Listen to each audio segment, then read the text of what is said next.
1857 की क्रांति, या जिसे हम कहते हैं 1857 का विद्रोह, वो सिर्फ सैनिकों के असंतोष का परिणाम नहीं था।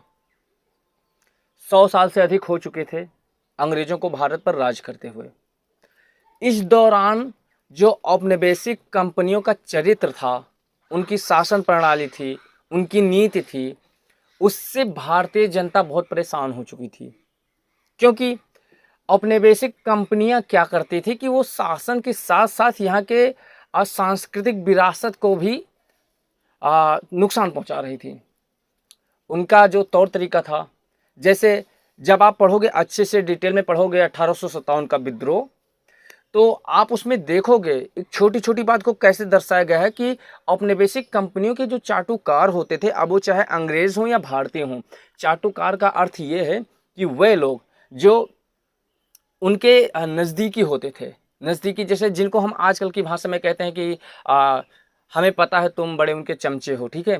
तो ऐसे जो चाटुकार होते थे, उस समय एक शब्द प्रयोग होता था चाटुकार जिसको बोलते हैं, तो वो क्या होता था, उनके बहुत नज़दीकी होते थे और क्या होते थे कि उनकी तरफदारी में रहते थे। जी हाँ वाला सिस्टम, जैसे समझ लो कि नहीं जनाब आप सही कह रहे हो, आप जो कह रहे हो वही सही है। तो जो उनके चाटुकार होते थे उनको फ़ायदा होता था। फ़ायदा क्या होता था, जैसे एक चीज़ मैं आपसे बता रहा हूँ कि जब उस समय किसानों के पास कृषि योग्य जो भूमि होती थी, ठीक है, तो जो भूमि होती थी उस पर कंपनियों ने लगान इतना ज़्यादा बढ़ा दिया था कि इसके सिर्फ दो तरीके निकल के आते थे।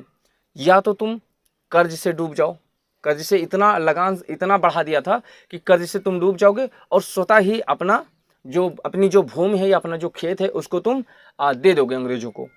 और ये जानबूझकर ऐसा लगान बढ़ाया जाता था, क्योंकि देखो, अगर वो कंपनियां कहती किसी किसान से कि तुम हमें अपनी ज़मीनें दे दो, ठीक है, तो क्या होता, उनको डर रहता था कि कहीं इसका विद्रोह ना हो, ठीक है। क्योंकि किसी से आज के टाइम में भी अगर आप हमसे डायरेक्ट हमसे हमारी ज़मीनें छीनने आओगे तो हमारे से 4 लोग खड़े हो जाएंगे, ठीक है।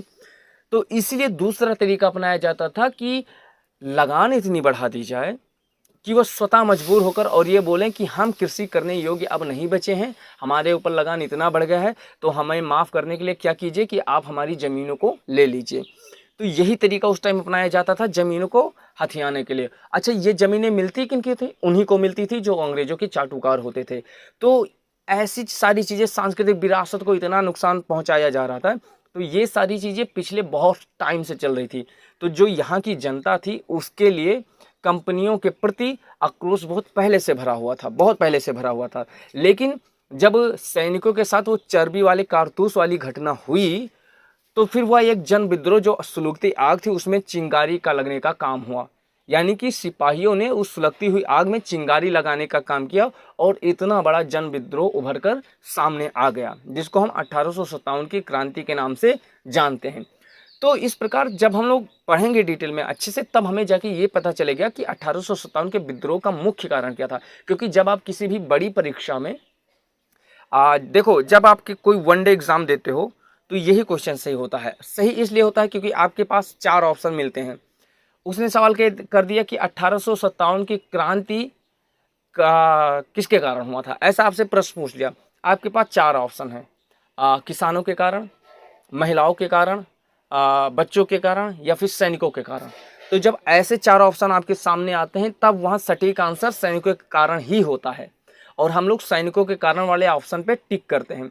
ये होता है वनडे एग्जाम का। लेकिन जब भी कोई ऐसा एग्जाम होता है जिसके लिए प्री मेंस दोनों होते हैं, ठीक है, उस कैटेगरी में क्या होता है, जब आपसे पूछ लेता है कि आप 1857 के विद्रोह के मुख्य कारणों पर या मुख्य कारणों की समीक्षा कीजिए, ऐसा आपसे प्रश्न पूछता है, तो आपको 500, 800, 1000 शब्दों में, जितने शब्दों में वो बोलता है उतने शब्दों में उसके बारे में डिटेल में लिखना होता है।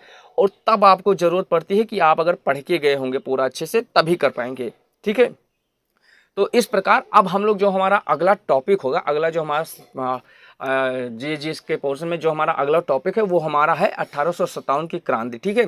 तो एक बार जिसके पास बुक्स अवेलेबल हो, उसमें ये चैप्टर हो, तो एक बार रिवीजन कर लें जिससे उनको मोटा मोटा समझ में आ जाए, ठीक है, कि 1857 में वनडे एग्जाम वाले के लिए थोड़ा मोटा मोटा समझ में आ जाए। और अगला हमारा जो क्लास होगा वो 1857 की क्रांति पर होगा। हम लोग डिटेल में पढ़ेंगे कि 1857 की क्रांति के कारण क्या थे, ये आग कब से सुलग रही थी, इसमें किस किस का हाथ था, ठीक है।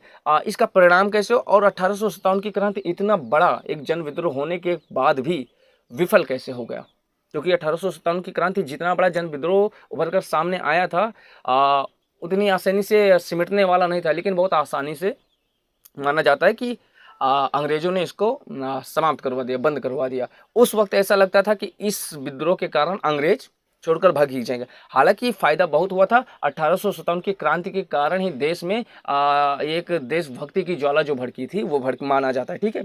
तो अब हमारा अगला टॉपिक है ये, ठीक है। और जो लोग चैनल पे नए हैं चैनल को सब्सक्राइब कर लीजिए, और वीडियो को लाइक कर दीजिएगा, और फिर मिलते हैं अगली क्लास में इसी क्लास के साथ। अपना ख्याल रखिएगा। नमस्कार, जय हिंद।